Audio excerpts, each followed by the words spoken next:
escolher um trabalho disponível no meu site.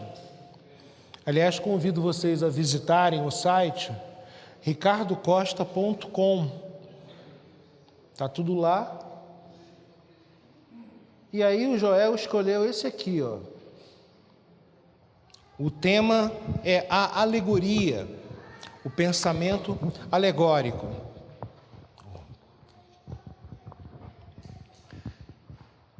Eu vou fazer a leitura comentada, que é uma forma muito antiga, acadêmica, europeia, se bem que na Europa é diferente assim, o professor lê, não comenta nada, levanta e vai embora.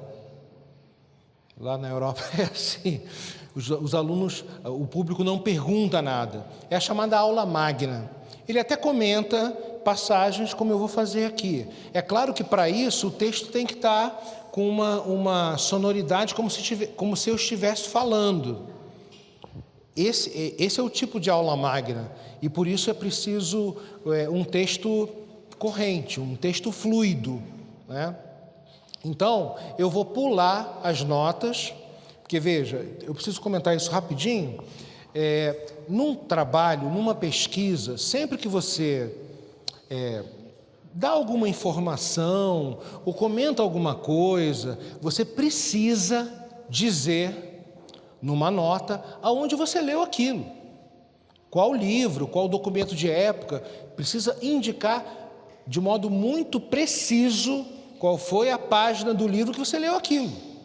Então, assim, a construção do trabalho, eu não gosto muito da palavra construção, que perde o sentido poético de um texto, mas, enfim, ela segue par e passo com a informação para o leitor aonde você leu, para que ele possa, primeiro, ver o raio-x da pesquisa, primeira coisa, é a informação básica. Segundo, se ele quiser aprofundar o assunto, você deu o caminho das pedras, você disse aonde você consultou lá os autores e tal. E às vezes você faz um comentário, faz a indicação do livro e ainda faz um pequeno comentário que não se encaixa muito bem no texto. Então é uma relação assim, um jogo, né? Você lê, aí tem um númerozinho da nota, você vai lá na nota, lê, volta para o texto. E aí você conhece como foi feito, quais foram os livros citados, para entender melhor o texto. Eu vou pular essa parte, mas como está tudo disponível na internet, vocês podem depois consultar para entender mais profundamente o assunto, que é a alegoria, e uma visão panorâmica dessa forma de raciocínio que não está mais presente hoje. Nós não pensamos mais desse jeito, de um modo alegórico. Tá? Esse trabalho foi escrito com o Mateus, ele estudou comigo na graduação e depois fez o mestrado em História da Arte, agora ele está numa universidade de São Paulo, fazendo doutorado, né? Um aluno brilhante que agora é colega, né? Esse trabalho foi apresentado originalmente num simpósio de estética medieval, organizado pela UNAD, da Colômbia, e publicado, pode descer? Você vai ter que ficar olhando para lá, em Medellín, e foi publicado na Argentina. Ou seja, foi um congresso online com diferentes participações. Vamos lá. A informação está toda aí. Tem um vídeo, pode descer. Vamos ver o resumo. Todo trabalho tem que ter um resumo, né? A essência da coisa, o assunto, as perguntas aristotélicas. O que, tem que dizer no resumo, onde e quando e como. Essas 4 perguntinhas têm que estar ali mais ou menos. Alegoria, recurso literário, filosófico e estético muito utilizado pela tradição cultural ocidental, enriqueceu o universo mental e artístico a ponto de se tornar um topos poético, artístico. O objetivo é discorrer sobre a importância da alegoria para a literatura e para a arte do mundo antigo ao barroco. Vamos fazer uma viagem em ordem, em sequência cronológica, para vocês verem o antes e o depois, né, e o durante. É muito importante ter o senso da cronologia. Isso também está perdido hoje na educação universitária. Se ensinam disciplinas fora da cronologia. É intencional. Você fica, por exemplo, em História, o aluno pode começar hoje com uma disciplina de História Contemporânea, no primeiro semestre. É o caos. É o caos. Eu sigo uma sequência cronológica. Pode descer. Também as imagens, depois vocês podem ver com calma. Também vou pular os comentários das imagens. A música, né? Uma coisa linda. A alegoria da alegoria. Vou pular esses comentários. Tem comentários a respeito das imagens, além da informação da ficha técnica, né? Quem é o pintor, o assunto, em que museu está, blá, blá, blá. Vou pular isso. Pode descer. É um comentário grande porque eu não sabia o nome desse instrumento. Volta, por favor. Eu não sabia o nome desse instrumento que ela está tocando. Pode subir. É uma teorba. Fui perguntar a um colega, professor de História da Música, né? Tem também no YouTube, vocês podem depois encontrar a sonoridade da teorba. Ela está afinando a teorba. Pode ir. E aí ele me deu uma aula de música para eu escrever um comentário à pintura. Então, a utilização da alegoria como um recurso estético, literário e filosófico, atenção, essa é a definição, para explicar significados complexos, personificar e ressignificar abstrações, segunda função, e ter a função de reflexo de uma verdade transcendente, é tão antiga quanto a própria história. Isso é a função da alegoria. Como sempre no Ocidente, a Grécia é uma de suas matrizes. A outra anterior oriental é a do Pentateuco. Informações históricas. Ferécides de Ciro e Teágenes de Régio parecem ter sido, quando tiver o FL ali, gente, Teágenes de Régio, FL, floresceu nesse período. Não se sabe quando nasceu, quando morreu, mas ele esteve em atividade naquele período ali, tá? FL floresceu. Bonito, né? É bonito. A forma é muito bonita. Parecem ter sido os primeiros a propor interpretações simbólicas para explicar a tradição homérica e sua mitologia. Séculos mais tarde, Porfírio de Tiro, filósofo neoplatônico, filosofia neoplatônica é uma filosofia mais espiritualizada que Platão.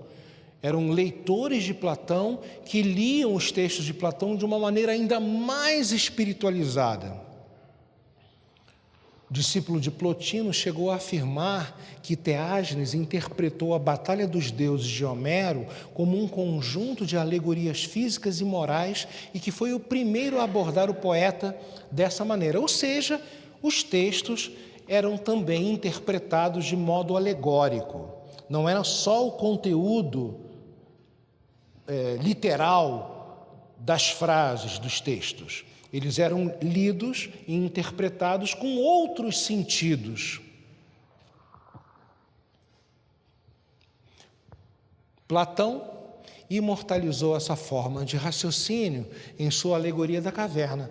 Todo mundo conhece, quem estuda um pouco de filosofia, quando a pessoa sai da caverna e vê a luz da verdade, passa a ter o conhecimento das coisas. É uma passagem muito bonita do texto de Platão. E, com sua afirmação que a filosofia é uma meditação sobre a morte, isso também é forte, Platão diz isso. Quem filosofa pensa a morte, medita sobre a morte. Além do próprio mito de inseriu o tema do além nas considerações alegóricas. O mito de é o último capítulo da República de Platão. É muito importante essa leitura para entender a espiritualidade da filosofia antiga. Tá? Sugiro a vocês a leitura desse último capítulo da República de Platão. E Aristóteles? Sua noção pré-antropomórfica da divindade, transmitida em forma de mito, que relacionava as forças naturais a deuses, constitui o germe de seu pensamento que culminou em sua filosofia teológica. Para Aristóteles, estudar a metafísica é a filosofia mais importante porque estuda as transcendências, estuda o imaterial, né? Quem faz teologia estuda o teós, que é o Deus de Aristóteles, que é o Deus que é um raciocínio abstrato que movimenta o universo. É um Deus um pouco egoísta, já disseram. É um Deus que só pensa em si. E quando ele pensa em si, é uma coisa meio doida. É o pensamento que pensa a si próprio. É o pensamento que fica pensando nele. E quando ele pensa nele, ele move as estrelas. Aristóteles fala isso. Só que é muito egoísta, ele só pensa nele. Um Deus, uma abstração que só pensa nela própria. É meio doido, né? Mas é isso. Se eu entendi direito, né, o trecho. Já no mundo romano, Tito Livio introduziu a alegoria em sua narrativa histórica e os filósofos estoicos quiseram adequar os deuses da religião tradicional a seu sistema filosófico. Interpretaram alegoricamente Homero, Hesíodo e até o mito de Orfeu. O estoicismo era uma filosofia muito espiritualizada, que foi a filosofia do Império Romano, uma filosofia de resiliência, de resignação, de aceitação das coisas, do sofrimento, de absorver os problemas e enfrentar de um modo firme e conformado, que é isso mesmo, não tem jeito. Um professor uma vez me explicou o estoicismo de um modo muito simplista, mas é isso mesmo. É aquela pessoa que, assim, morreu sua mãe. Aí o estoico, puxa.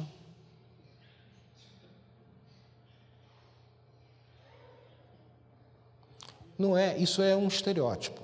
O estoicismo é claro que é muito mais que isso, mas ele deu uma solidez muito pujante ao espírito romano, o espírito que olha de frente e enfrenta, e lida com o problema, absorve e bola para frente. Sofre, mas vai. Esse é o estoicismo em linhas muito gerais. É uma filosofia muito bonita, tá? Se vocês lerem, por exemplo, as meditações de Marco Aurélio, se vocês lerem as cartas de Sêneca, as cartas de Sêneca são um negócio assim, é muito chocante. Você lê, parece que a pessoa está conversando contigo aqui na hora. Problemas práticos, problemas cotidianos. Parece que escreveu hoje. Aliás, estão disponíveis na internet, da Fundação Calouste Gulbenkian de Lisboa, disponibilizou de graça todas essas obras. Você pode baixar, entra no site da Calouste, que foi um europeu que foi para Portugal, rico, abriu um instituto e para publicar essas obras clássicas. Está tudo disponível na internet. Cartas a Lucílio, muito bonito. É um negócio muito bonito. Eu só fiquei triste quando eu soube que o Sarney adorava as cartas a Lucílio. Eu fiquei, puxa vida. Bem, mas quem sabe um momento de lucidez do maranhense. Né? Ele falou que era... mas é bonito, é muito bonito. A morte. Isso aqui é um mosaico, que é uma arte muito apreciada pelos romanos. E depois a Igreja Católica, por causa da plasticidade do mosaico, do brilho do mosaico, quando bate a luz do sol, essas pedrinhas pintadas ou vidro envernizado, isso causa é muito plástico e muito propício para meditações espirituais, o brilho do mosaico. Estão sendo descobertos muitos mosaicos hoje ainda. Toda hora eu recebo informação de um mosaico na Turquia, um mosaico na Palestina, a pessoa tirando a areia, aparecendo lá um mosaico. São obras muito bonitas. Esse é muito famoso por causa, aliás, do seriado Roma, que eles abrem o seriado com essa caveira balançando e essa balança também, essa roda girando. É caveira, né? Pode descer. Depois vocês, memento mori, lembra que você vai morrer. Pensa que você vai morrer. Medita a morte. Aí você vai causar menos problema para os outros, vai ser menos chato. Lembra que vai tudo ser comido pelos vermes. Só tá rindo, monge? É isso mesmo. É para não chorar? É. Eu, por exemplo, quis que os meus filhos fossem se despedir do meu sogro, lá no caixão. Nossa, minhas cunhadas só faltaram me matar, que ia ser uma coisa horrível e tal, traumatizante. Falei, não, poxa, ele está lá, tem que olhar para o morto. Olha bem. Não deixaram, não. Elas não deixaram. Se você pensa na morte, Platão diz, meditar a morte todo dia. É a filosofia. Filosofar é isso, porque é a única coisa certa. A única certeza que nós temos é que nós vamos morrer. Eu já estou começando a ver a morte ali na esquina. Ela está fazendo assim. Putz, está chegando a hora. Está chegando a hora. E se for verdade que a tradição cristã diz, eu estou ferrado. É porque diz que abrem um livro e contam para todo mundo tudo o que você fez. Até o que você nunca contou para ninguém. Olha que vergonha. Eu fiquei pensando isso um dia, falei, nossa Senhora. Aí liguei para um amigo religioso e falou, Ricardo, é isso mesmo. Pensa bem. Pensa, né? Memento mori, mosaico de Pompeia. Pompeia é a cidade que foi soterrada pelo Vesúvio. E nós hoje, graças a essa desgraça, nós conhecemos a vida cotidiana de uma cidade imperial, romana. Até a descrição toda, do estilo, toda a imagem aqui do mosaico. Pode ir. Gente, se não der tempo de ler e comentar tudo, fica o convite para vocês visitarem o site, tá? Os séculos da história de Roma que os historiadores denominaram Baixo Império, ali está a datação, ou Antiguidade Tardia, ou seja, é uma visão, ou é um império ainda voltado para o mundo antigo, ou é um império que está se desfazendo aos poucos, depende da perspectiva. Foram decisivos para as heranças culturais alegóricas legadas à Idade Média e à modernidade, não só pelo fato de o mundo ter se tornado cristão, mas, no caso do tema, pelo surgimento do neoplatonismo, uma filosofia muito espiritualizada. A mais rica aproximação neoplatônica à alegoria foi a obra O Antro das Ninfas, de Porfírio, que interpretou a Odisseia, a Ilíada, os 10 anos da guerra de Troia, e a Odisseia, os 10 anos para Odisseu voltar para casa, porque metade do Olimpo ficou irada com ele, porque ele venceu a guerra. Metade torcia para os troianos e metade torcia para os gregos. E aí, como ele propôs o cavalo de Troia, inspirado pela deusa virgem Palas Atena, a outra metade ficou com raiva e ficou causando problemas para ele voltar para casa. Ele ficou 20 anos fora de casa, a esposa ficou 20 anos esperando. Você até riu, 20 anos esperando, bordando.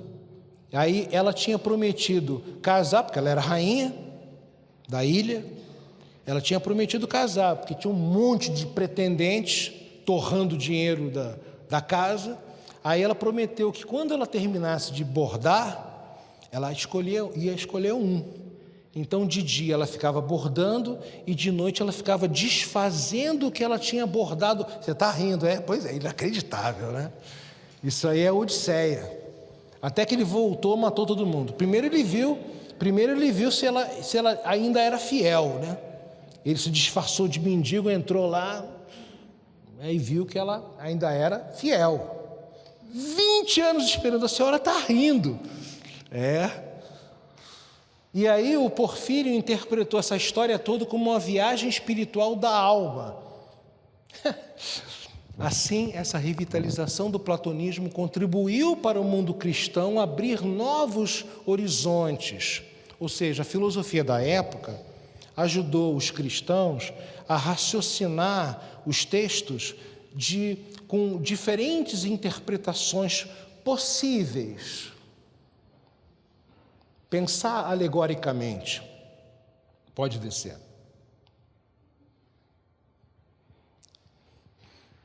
Os sarcófagos foi uma arte protagonista desses séculos. Esses sarcófagos são lindos. Eles, nos museus da Europa, têm uma seção de sarcófagos, todos esculpidos com cenas, principalmente do bom pastor. Está ali no centro da imagem, o bom pastor. Esse aqui, por exemplo, foi interpretado assim: o bom pastor está aqui, olhando para essa moça que está rezando, geralmente mulher com os braços assim, ó. Nesses séculos é uma mulher que está rezando, e do outro lado tem um homem, e interpretaram como marido e mulher, estão dialogando sobre o destino da alma depois da morte. Ela está rezando e está assessorada aqui, ó, e ele também lendo um papiro. No mundo antigo lia-se ou papiro ou tabuinhas de cera, que você escrevia com estilete. Um trabalho danado, né? Ler um livro com tabuinha de cera, são milhares de tabuinhas, né? A Igreja Católica inventou o livro. Fácil, você vira a página, anota com as coisas, bota embaixo do braço e vai embora. Você imagina um livro de 500 páginas em papiro. Abrir, colocar o peso, ter que ler, horrível.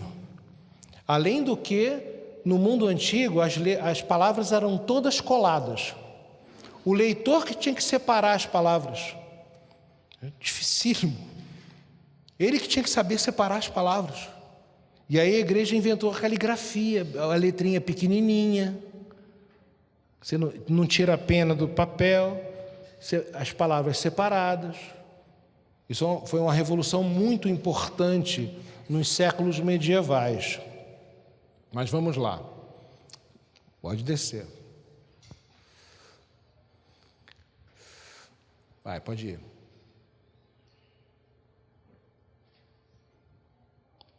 Para a alegoria no ambiente cultural cristão, vamos lá. O embasamento, naturalmente, foi a Epístola aos Coríntios. Agora vemos por espelho, em enigma, mas então, no além, né, veremos face a face. Agora conheço em parte, mas então conhecerei como também sou conhecido. É um trecho muito famoso da Bíblia. O que é ver por espelho? Eu olho a senhora no espelho, indiretamente. Ou seja, o mundo é um jogo de espelhos. Olha que coisa, que pensamento engraçado, né? Pensar o mundo como centenas de espelhos que ficam se trocando simultaneamente. Você não vê a essência. Eu estou te vendo, mas eu não estou vendo quem é você. Eu estou vendo uma imagem. Quem é você? Só com o tempo, convivendo, talvez eu conheça um pouco, né? Mas saber as coisas mesmo, a gente não sabe. Você vê imagens. Agora você está assim, daqui a 40 anos vai estar careca. Agora você está magro, daqui a 40 você vai estar gordo. né? Tudo aqui muda, então a gente não sabe direito. Ao passo que as coisas eternas nesse raciocínio são as coisas que não mudam. Por isso que Platão diz que a verdade é o que é eterno, o que permanece, e o que muda não é verdadeiro, o que muda é transitório. O senhor já foi magrinho, já. O mosteiro te engordou, os ovos, Humberto Eco especulou que a solução poeticamente mais elegante dessa passagem do Novo Testamento foi oferecida por um poeta, por um poema no século XIII. Vamos ver os versos do poema. Olha só Humberto Eco, que erudição. A passagem bíblica, ele acha que a solução poética foi dada por um poema que está aqui, vamos ver. Toda criatura do universo, como um livro e uma pintura, é para nós é para nós. Espera aí que eu vou ler direito, espera aí. A vírgula. Minha avó, que só tinha o primário, falava assim: meu neto, uma vírgula fora de lugar dá disquite. Aí eu fiquei assim, a vírgula. Tem que pensar a vírgula. O senhor está rindo, a vírgula. Muda tudo, uma vírgula. Toda criatura do universo, como um livro e uma pintura, é para nós. Vamos ler ao contrário. Toda criatura do universo é para nós como um livro e uma pintura. Essa é a ordem. Mas o poeta inverteu para te deixar desconcertado, fazer você pensar. E eu caí. Fui apressado, né? Apressado come cru. E um espelho de nossa vida, de nossa morte, de nosso estado, de nossa sorte, é fiel sinal. Quem é fiel sinal? Pergunta aqui, interpretação de texto. Quem é fiel sinal? Toda criatura do universo. É um fiel sinal de nossa vida, de nossa morte, de nosso estado, de nossa sorte. Você é um sinal do meu estado, porque eu estou vendo o espelho que é você. Olha que coisa, né?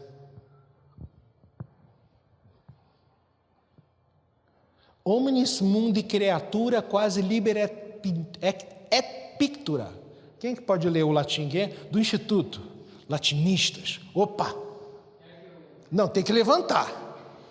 Impostar a voz e manda ver. Omnis mundi creatura quasi liber et pictura nobis et speculum nostre vitae, nostre mortis, nostri status, nostre sortis fidele signaculum. É ritmado, né? É ritmado. Pode descer. Poema do século XII. Ih, tem mais, ó. Eu nem lembrava. Nossa condição, a rosa colore. Olha que bonito. Nosso estado na vida, a rosa dá a cor. De nosso estado é formosa glosa. De nossa vida é lição que, embora floresça pela manhã, floresce como flor deflorada e envelhece à noite. Eduardo. Nostrum statum pingit rosa, nostri status decens glosa, nostre vitae lectio, que dum primo mane flore, defloratus plus et flore, vespertino senio. Ou seja, a vida da rosa, ela pinta a nossa vida, ela ilustra, ela colore a nossa vida, nós de manhã, de tarde e a nossa morte. O ciclo da natureza é uma alegoria para a nossa vida. Você olhar para a natureza, você tem que pensar a sua vida. Muito bonito. Muito bonito. E a rosa, né? Porque a rosa se torna, na Idade Média, o símbolo do amor.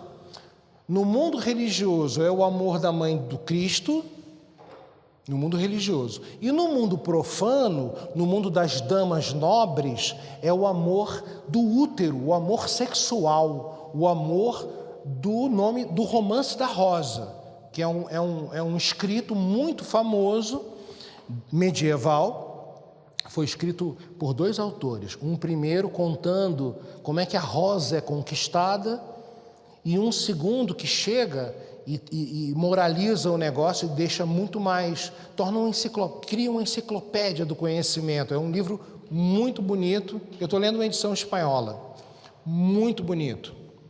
E a rosa então entra no espectro do amor. Primeira vez que eu fui a Barcelona, eu achei fantástico. No dia do livro, tem um dia do livro, e aí todo mundo dá de presente para o seu amor um livro e uma rosa. Muito legal. Aí eu saí assim naquelas ramblas, né? As feirinhas com os livros. Aí todo mundo, até os marmanjos, até os ursos, com um livro e uma rosa, levando de presente. É muito bonito. Pô, fiquei assim, nossa, que bonito. Não só dá livro, né? Mas com uma rosa. Alguém lembra da novelinha Uma Rosa com Amor?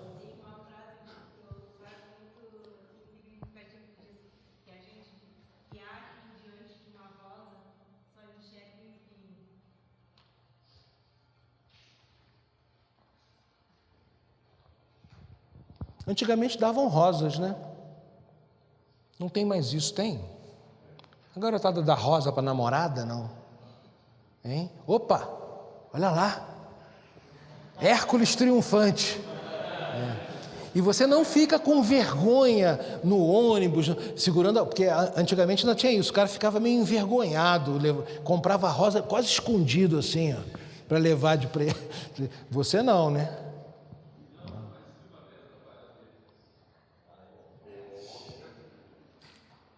O ambiente exegético judaico-cristão propiciava interpretações alegóricas.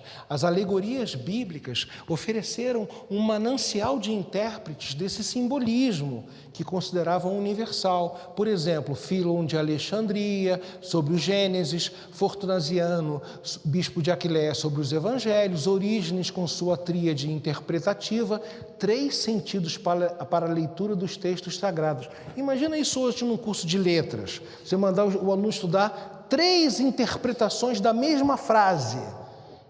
Eles te matam. A literal já não entendem. Você pede para explicar o que o cara disse. Não consegue entender. Quanto mais a alegórica, a frase, a alegoria da frase, o que significa, e a escatológica, o que significa aquela frase em relação ao além? Ainda tinha isso na Bíblia, na Idade Média. Você entender esse sentido espiritual da frase. Difícil, tinha que estudar muito. Orígenes interpretou alegoricamente o Antigo Testamento como uma prefiguração do Novo, que virou a interpretação tradicional. O Novo Testamento confirma o Antigo, mas é melhor que o Antigo, porque o Antigo é olho no olho, dente por dente, o que mais? Dedo com dedo, dedo por dedo, não é isso?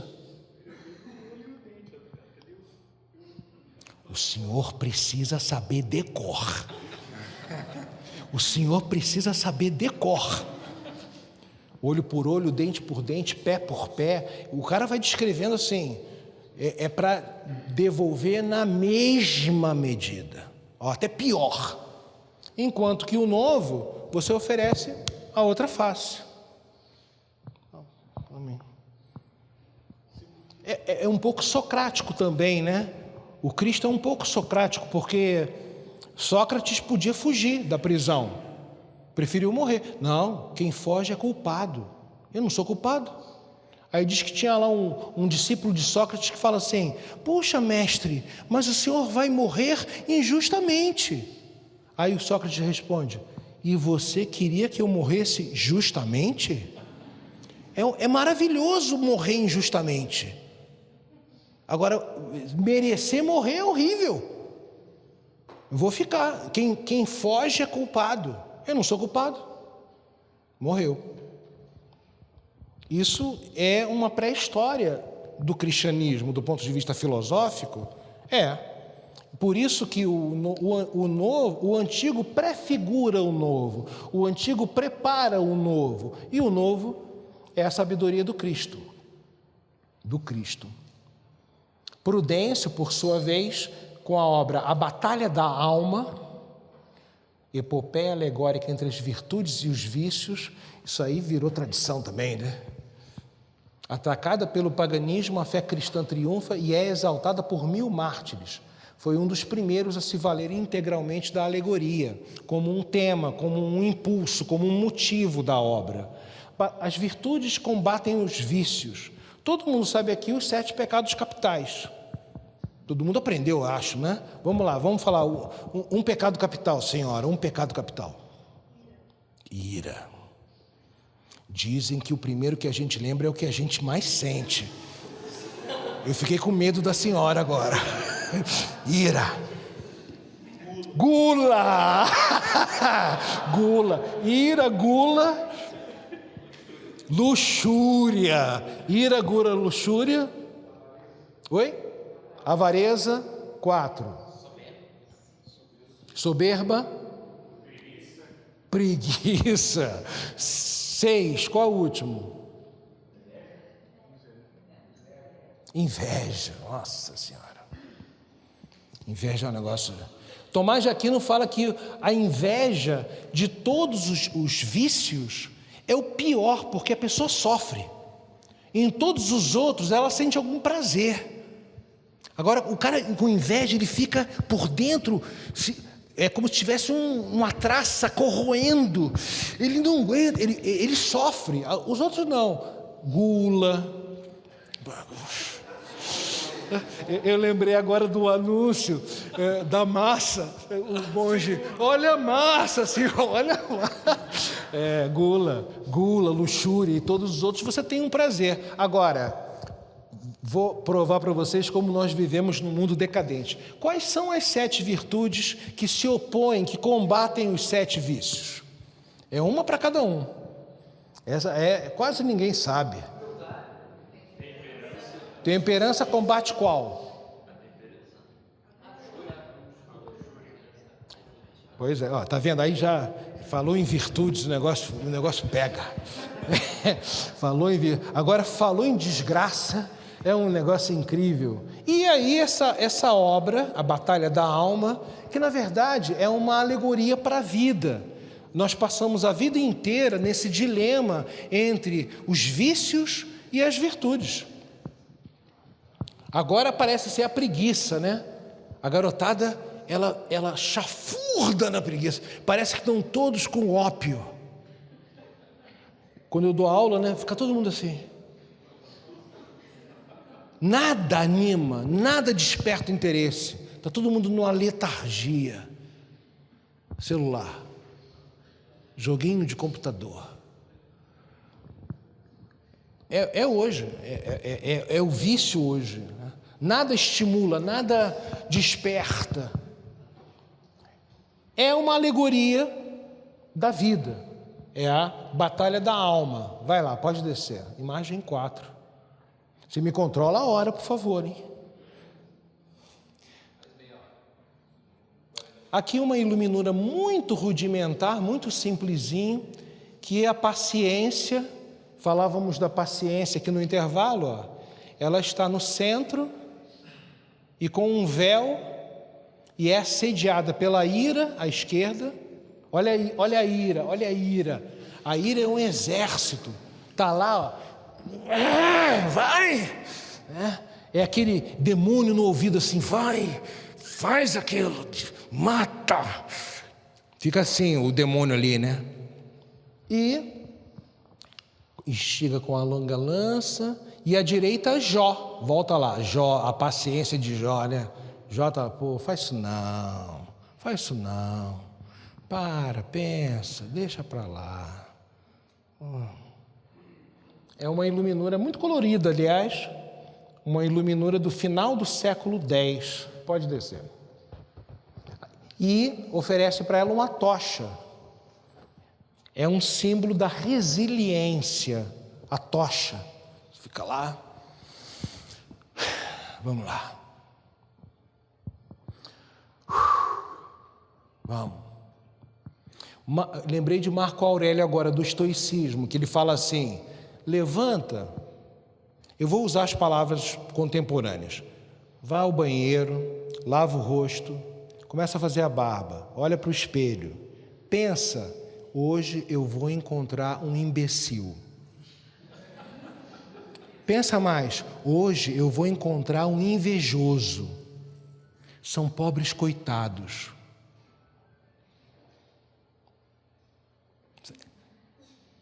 Você vê que o celular não é desarmônico, é quase mozartiano. Então, Marco Aurélio, o estoico Marco Aurélio, é muito próximo. O estoicismo tinha muitas características depois assumidas pelo cristianismo. Pode descer. Fazia barba sem se cortar fazendo isso. Oi? Fazia barba sem se cortar fazendo isso, é isso? Não, eu fiz uma tradução contemporânea, né? Porque o romano, ele ficava num momento do dia nu, e um escravo ia com a espátula raspar tudo. O romano fazia depilação. É uma grande diferença do romano para o bárbaro. O bárbaro é peludo. Alemão, visigodo, vândalo, flamenguistas, tudo. São assim, gente. O bárbaro toma cerveja, o romano vinho. O bárbaro vive nos pântanos, nas charnecas, nas florestas. O romano na cidade. O bárbaro usa calça, o romano usa túnica. O bárbaro não toma banho, o romano vai para as saunas. E lá os escravos fazem essa depilação. E tinha escravo para tudo, né? E, aliás, esses escravos caseiros eram os mais bem tratados.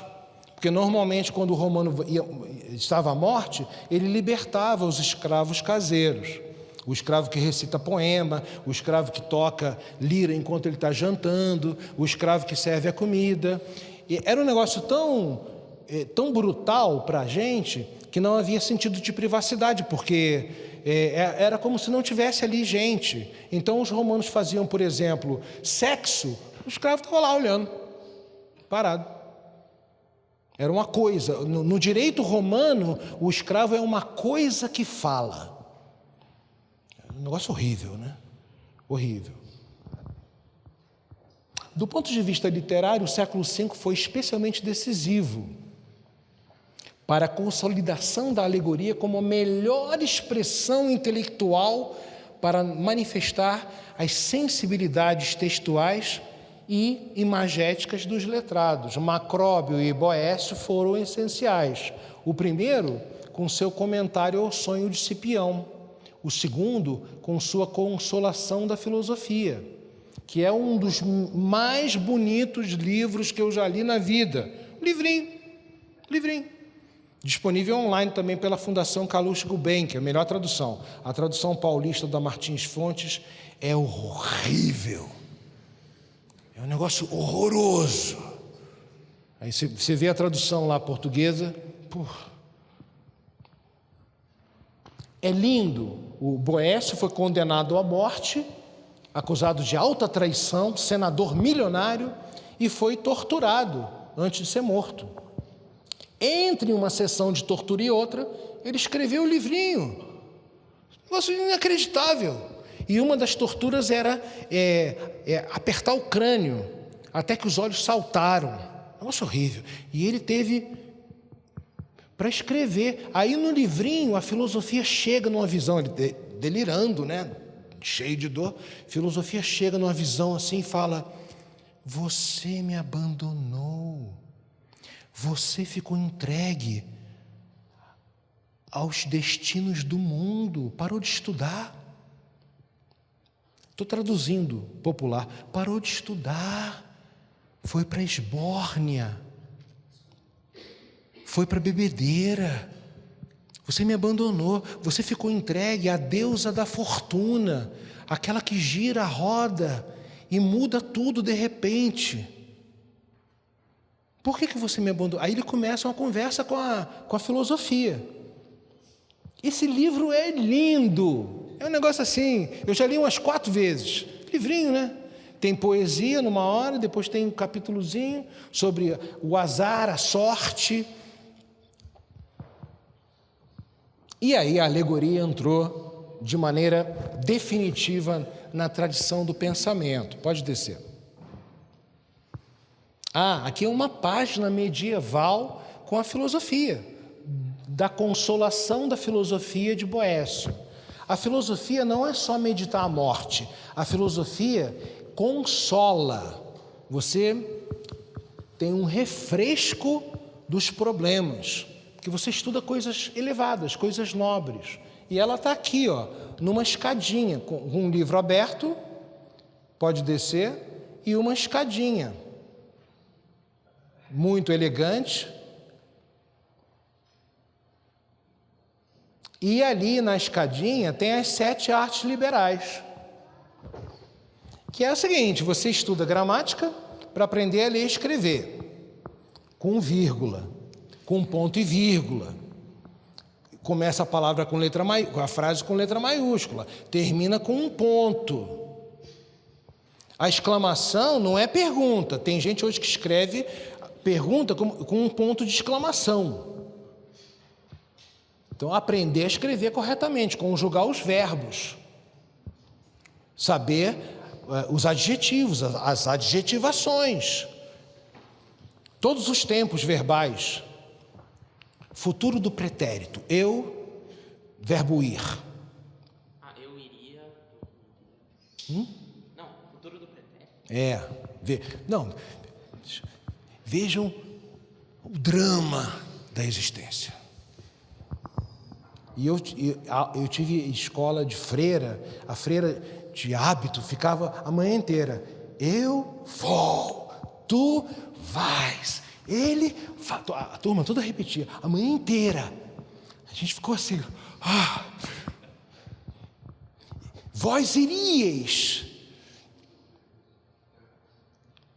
eles iriam. É muito bonito saber o tempo do verbo para aplicar a condição específica da situação. Gramática. Aí o aluno aprendia gramática, a ler e escrever. Depois, dialética, para raciocinar, para ter uma sequência com princípio, meio e fim, para você entender a exposição. Princípio, meio e fim, conclusão. Depois que você aprendia a ler e escrever e a raciocinar de modo ordenado, você ia para a retórica, fazer isso de um modo elegante, de um modo bonito. Não é para mentir, é para falar com palavras adequadas, que significam as coisas que você pretende dizer. E não falar palavrão, por exemplo. Monge, como é que é? A boca fala do que o coração está cheio. Conhece essa, hein? Agora eu não vou lembrar o livro. Qual o livro? Olha lá. Dá a mão à palmatória. O livro. A boca fala do que o coração está cheio. Você só fala palavrão, pô. Teu coração só tem coisa errada. Você não fala coisas elegantes, bonitas. Você, poxa, que bacana. Retórica. Aprendeu a ler, escrever, a raciocinar e a falar de um modo elegante e escrever. Aí você vai para as matemáticas, né? Começa a sofrer. Aí começa. Aritmética, geometria, porque Platão disse, quem quer fazer filosofia tem que amar geometria, senão nem entra, fica do lado de fora. Porque o mundo foi feito geometricamente, tem esferas no céu. E depois a Bíblia vai dizer, Deus fez tudo com peso, número e medida. Qual é o livro, padre? Deus, na Idade Média, é pintado como um geômetra, um cara com um compasso fazendo o universo.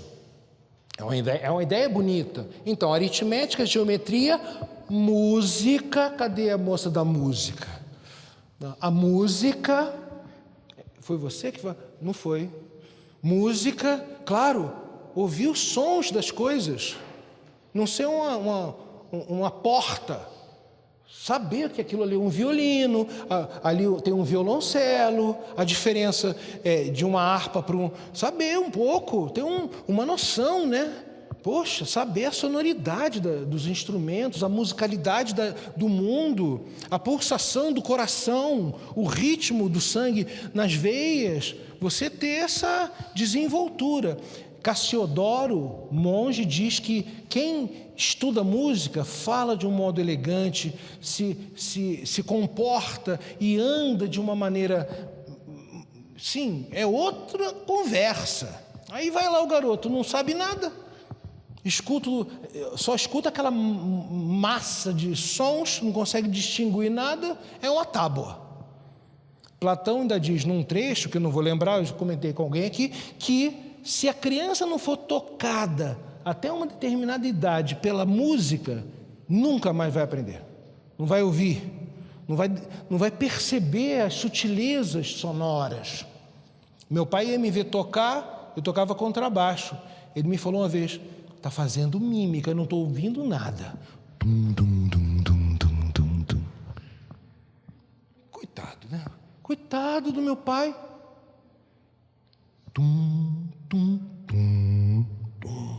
Junto com... né? É difícil, né? Tem que ter... Hã? Eu estava tocando bem, um pouco. Não, quando eu descobri que eu não ia ser um virtuose, porque tinha que ficar treinando 8 horas por dia, eu falei, não, tem outras coisas interessantes para fazer. Aí eu comecei a mudar a minha proposta, né? Porque para você tocar bem, imagina, o braço do instrumento sem aquelas casinhas, você vai no dedo, errou 1 milímetro para lá, é outro som. Tem que ter, e sem olhar. Sem olhar. Um baixista uma vez me ensinou, você tem que saber de cor o dó na terceira casa, o dó no final do braço, tem vários dós, aí você vai você faz de cabeça, todo o mapa. Difícil,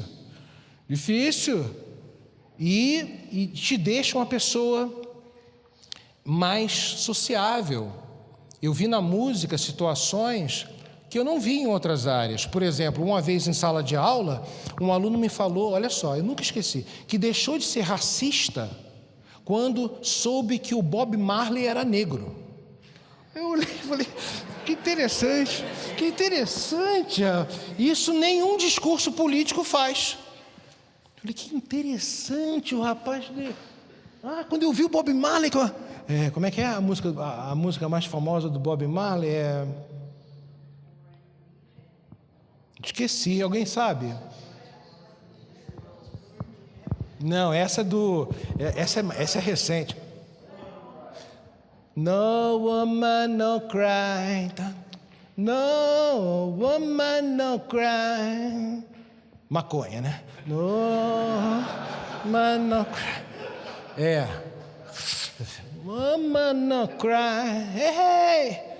Aí o garoto deixou de ser racista, porque o cara era negro. E como é que eu posso gostar da música? Isso nunca eu vi em lugar nenhum. Não vi em política, não vi em retórica, não vi em nada. A música. Que a música faz isso. Você abre uma outra janela, né? Essa música era legal, No Woman No Cry. Eu estava querendo lembrar de outra. Não vou lembrar agora. A música tem essa... E vi coisas na noite, na música, gente difícil se relacionar por causa da música. Vi, assim, a música realmente, ela dá uma... Assim como a arte, que você tem que olhar, então tem que ter um tempo para você parar e olhar, não é aquele bate-pronto. Eu dava aula na história. A história é uma revolução por minuto, né? As pessoas são revoltadas com tudo gera um problema, é um negócio assim, não acaba, Aí eu fui para as artes. Nas artes os caras ficam assim. Aí o revoltado fica pelado. Ele se revolta e tira a roupa. É melhor, né? É melhor. Melhor que na história, né?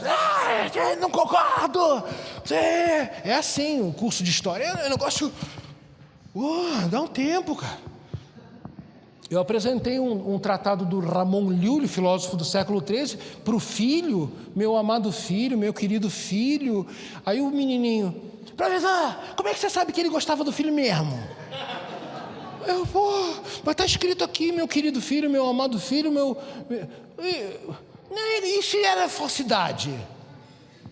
Sim. Então, assim, nas artes, como você tem que parar para olhar, prestar atenção, é mais lento, né? Na música também, você tem que ouvir. Então, e esse ouvir, ele te predispõe de um outro jeito. No canto, A gente nota nos candidatos que vão para o mosteiro. Calma. A gente nota nos candidatos que querem fazer experiência no mosteiro, quando a gente começa convida eles para a oração e nós vamos para o gregoriano. As pessoas que tiveram na infância mais experiência com música, que os pais cantavam com eles, etc, elas têm muito... Pode ser coisa simples, elas têm muito mais facilidade de... E às vezes é curioso porque alguns ficam com uma ansiedade de participar do canto, mas não tiveram essa formação inicial. Então a gente fica na face, fica visível a angústia. É um desastre. A pessoa não consegue afinar. O desafinado é um negócio. E quando eu tocava, eu tinha um colega que tinha um ouvido absoluto. Eu tinha que ficar concentrado com aquela barulheira dos bares. Eu tinha que buscar a nota para conseguir, e tinha que ter aquela caixa enorme, igual o Tim Maia, né? Aquela caixa enorme na minha cara para eu escutar. O rapaz do lado, ele fechava os olhos, podia estar um inferno dantesco. Ele cantava afinadinho, eu olhava com uma raiva, falei, nossa, como é que esse cara consegue? Não, você, Deus faz assim, você vai ter isso. Ele fechava os olhos e era afinadinho. E eu, um esforço para esquecer o barulho. Então, assim, a música dá um negócio, né? Inimigos tocaram, eu vi tocando juntos, uma coisa sensacional. E por último, das artes liberais, a astronomia. Para você estudar as estrelas, ficar mais perto de Deus, do cosmos. Na Idade Média, confundiam a astronomia com a astrologia. Os signos do zodíaco, o mapa astral e a influência dos astros, ou não, na predisposição das pessoas no dia a dia. Eram as 7 artes, ali, gramática. Espera aí, gramática.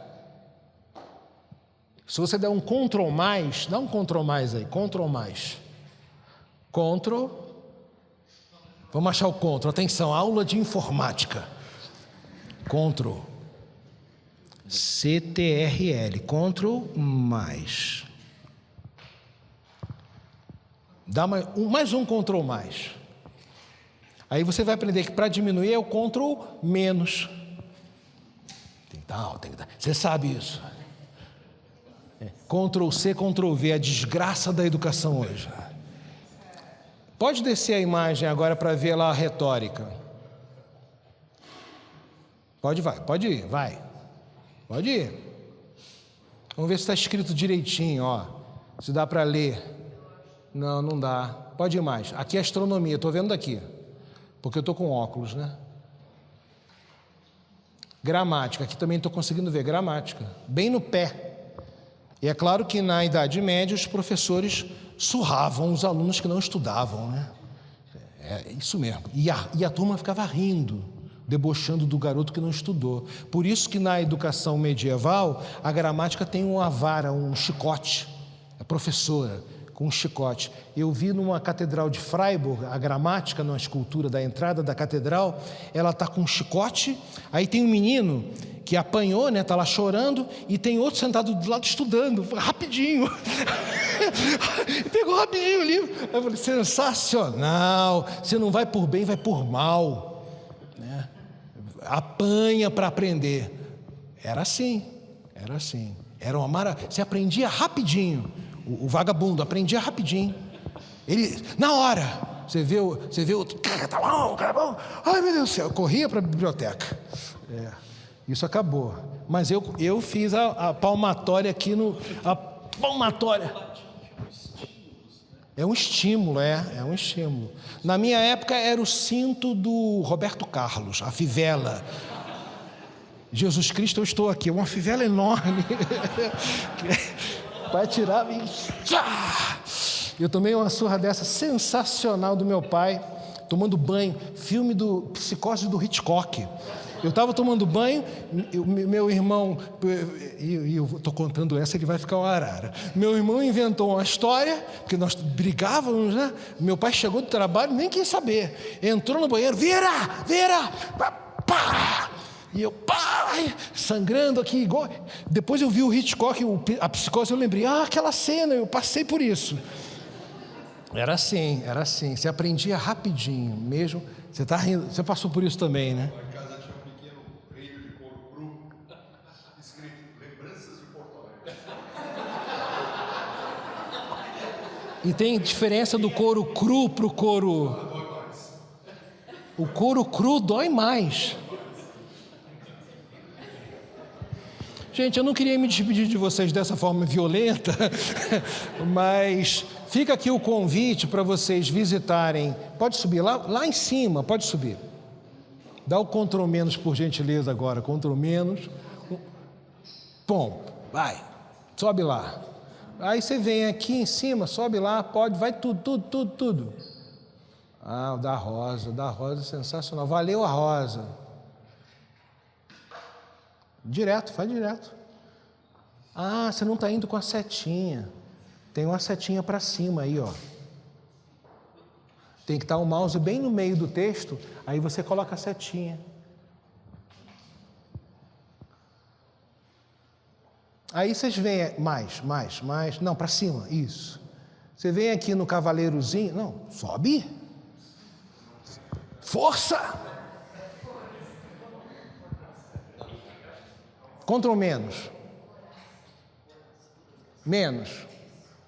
Menos. Agora sobe. Aqui no cursor aqui do lado tem olha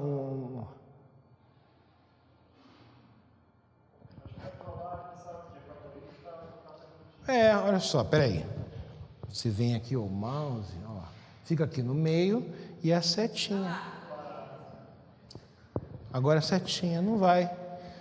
Bom, ricardocosta.com tem lá um cavaleirozinho, tem um cabeçalho com trabalhos publicados, traduções de textos medievais e antigos e tal, e está disponível. Apareceu.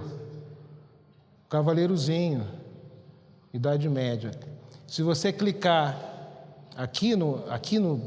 nisso aqui, ó, vai aparecer a primeira página, está tudo online. Convido vocês a fazerem essa navegação. Olha, uma alegoria. Navegar na internet é uma frase alegórica. Você não navega, né? Você não está no navio.